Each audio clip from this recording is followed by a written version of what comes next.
दिल्ली के सियासी गलियारों में इस वक्त सबसे ज्यादा चर्चा कैग रिपोर्ट की हो रही है। विधानसभा सत्र चल रहा है और रेखा सरकार ने इस दौरान 14 फाइलें पेश कर दी, जिसमें राजधानी में चल रही स्वास्थ्य सेवाओं को लेकर कई दावे किए गए, लेकिन सब हैरान करने वाले। कैग रिपोर्ट में पता चला कि आम आदमी पार्टी की सरकार में अस्पतालों में आईसीयू बेड नहीं थे, एम्बुलेंस की भारी कमी थी और दिल्ली के मोहल्ला क्लिनिक से टॉयलेट्स भी गायब थे। आइए आपको बताते हैं कि कैसे ये कैग की हेल्थ रिपोर्ट दिल्ली की पिछली आप सरकार के कामों का खुलासा करती है। दिल्ली में विधानसभा सत्र चल रहा है और स्वास्थ्य विभाग की कैग रिपोर्ट पेश हो चुकी है। कैग की हेल्थ रिपोर्ट अरविंद केजरीवाल की आम आदमी पार्टी की मुसीबत बढ़ा सकती है। ये रिपोर्ट सरकारी अस्पतालों और स्वास्थ्य सेवाओं की 2024 की सिचुएशन को बयां करती है। जानकारी के मुताबिक ये कैग रिपोर्ट स्वास्थ्य सेवाओं की हकीकत उजागर कर रही है। इसमें कई सारे खुलासे किए गए, कई तरह के खुलासे किए गए। दिल्ली में स्वास्थ्य सेवाओं की बदहाल स्थिति का पूरा ब्यौरा इस रिपोर्ट में दिया गया है। कैग रिपोर्ट की माने तो दिल्ली के अस्पतालों में बिस्तरों की भारी कमी है, साथ ही कोविड के दौरान जितने पैसे मिले थे उतने खर्च भी नहीं किए गए और इसी के साथ अस्पतालों में मेडिकल स्टाफ की भी कमी पाई गई। इतना ही नहीं, इसमें साफ साफ ये भी कहा गया कि मोहल्ला क्लिनिक आने वाले मरीजों को देखने के लिए डॉक्टर 1 मिनट से ज्यादा नहीं रुकते।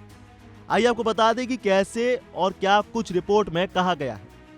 ये कैग की दूसरी रिपोर्ट है जिसे विधानसभा में पेश किया गया। इससे पहले दिल्ली शराब नीति पर कैग रिपोर्ट पेश की जा चुकी है। इस हेल्थ वाले कैग रिपोर्ट में दिल्ली सरकार के सरकारी अस्पतालों, मोहल्ला क्लिनिकों और दूसरे स्वास्थ्य सुविधाओं की स्थिति की समीक्षा की गई है। कैग रिपोर्ट में ये देखा गया है कि सरकार की ओर से किए गए दावों और जमीनी हकीकत में कितना अंतर है। सरकारी अस्पतालों में मशीनों की उपलब्धता है या नहीं, दवाओं की आपूर्ति है या नहीं, डॉक्टरों और नर्सों की संख्या पूरी है या नहीं, ये भी इस रिपोर्ट में बयां किया गया। साथ ही मरीजों को दी जाने वाली सुविधाओं का आकलन भी किया गया। आंकड़े कहते हैं कि केंद्र से दिल्ली की आप सरकार को 787.91 करोड़ रुपए की राशि मिली थी, लेकिन आप सरकार मात्र 582.84 करोड़ रुपए ही खर्च पाई, यानी कि काफी पैसा इस्तेमाल ही नहीं हुआ। यह मायने इसलिए रखता है क्योंकि दिल्ली में कोरोना की दूसरी लहर के दौरान काफी तबाही देखने को मिली थी। अब अरविंद केजरीवाल की तरफ से मोदी सरकार पर गंभीर आरोप भी लगे थे। बड़ी बात यह है कि दिल्ली में अभी भी स्वास्थ्य कर्मियों की भर्ती और उनका वेतन विवाद विषय है।